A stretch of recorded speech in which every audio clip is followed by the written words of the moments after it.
जिस दीपक सिंह को अपने भाई और जिगरी दोस्त मानते थे पवन सिंह, आज से कुछ दिन पहले ही बोल रहे थे कि पवन सिंह जो कुछ भी है दीपक सिंह की वजह से है। आज मैं खड़ा हूँ तो शायद 70% मेरे दोस्त का हाथ है कि आज मैं ऐसे खड़ा, और मेरे जीवन में 70% योगदान दीपक सिंह का है।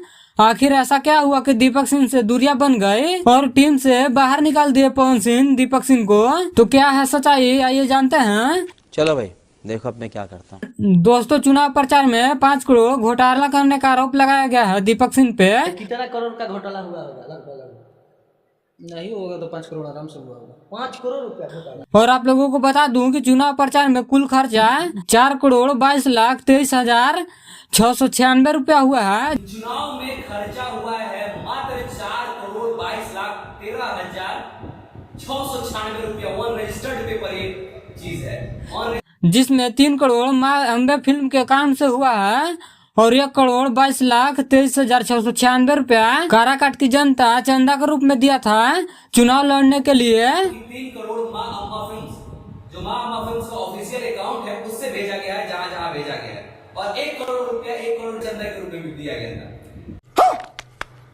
तो कैसे दीपक सिंह 5 करोड़ चोरी कर लिए जबकि 5 करोड़ भी नहीं खर्चा हुआ है? बात तो सही है।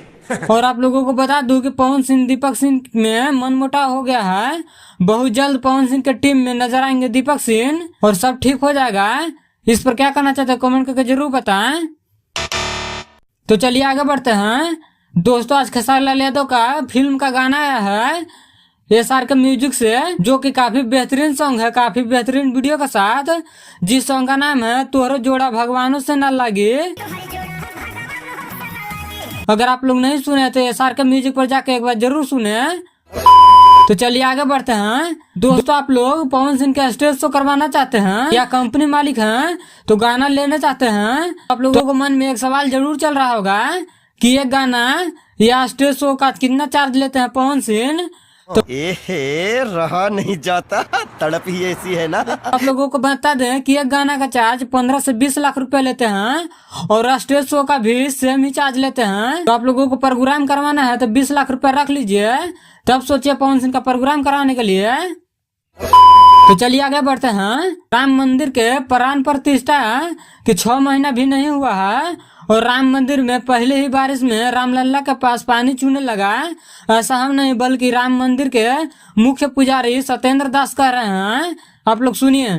मंदिर बन गए हैं जहाँ रामलला विराजमान है, उसमें एक ही पहली वर्षा में ही पानी चूने लगा, अंदर पानी भर गया था। आचार्य सत्येंद्र दास ने कहा कि पहले ही बारिश में चूने लगा पानी, इसलिए मंदिर में ही पानी भर गया। आचार्य दास का यह भी कहना है कि 1 से 2 दिन में इस पानी चूने का समस्या का समाधान नहीं निकाला गया तो बारिश के कारण पूजा और दर्शन बंद हो जाएगा। लेकिन जो भी मंदिर बन गए हैं जहाँ रामलला विराजमान है, काल तक पानी ऊपर से चूता भी है।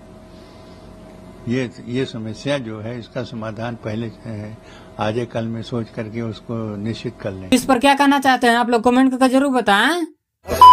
तो चलिए आगे बढ़ते हैं। दिनेश लाल यादव निरहुआ चुनाव हारने के बाद फिल्म इंडस्ट्री में एंट्री कर लिए हैं और दिनेश लाल यादव निरहुआ का फिल्म का शूटिंग चल रहा है। फिल्म के सेट पर एक मीडिया वाले भैया इंटरव्यू लेते हैं और पूछते हैं चुनाव हारने की वजह क्या है। तो दिनेश लाल यादव बोलते हैं विपक्ष का झूठ हावी पड़ गया और इसलिए चुनाव हार गए। मुझे लगता है कि विपक्ष का जो झूठ था वो हावी पड़ गया। तो आइए आप लोगों को सच्चाई बताते हैं।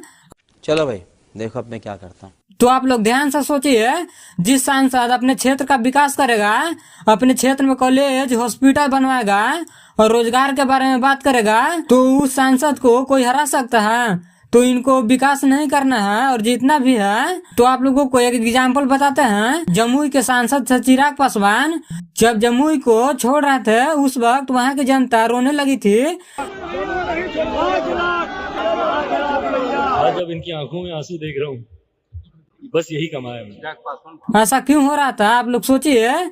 जमुई को पूरा डेवलप किए हैं चिराग पासवान, इसलिए इसी कारण जमुई के लोग चिराग पासवान को जमुई से जाना नहीं देना चाहते थे और बिहार में 5 सीट पर चिराग पासवान लड़े और 5 सीट पर जीत गए। और ये भैया को लगता है कि झूठ अफवाह फैलाने की वजह से हार गए। जब ले ध्यान न देबा विकास के काम पर तो कब ले जिताई मोदी जी के नाम पे। ध्यान ना देवा विकास के काम पर तो कब ले जिताई जनता मोदी जी के नाम। इस सटीक एग्जाम्पल है दिनेश लाल यादव निरहुआ पे। तो इसके बारे में क्या कहना चाहते हैं कमेंट करके जरूर बताएं। तो इस वीडियो में इतना ही। इस वीडियो को देखने के लिए बहुत बहुत धन्यवाद। मेरे चैनल पर नया हो तो चैनल को सब्सक्राइब कर ले। तो मिलते हैं अगले वीडियो में, तब तक लिए जय हिंद।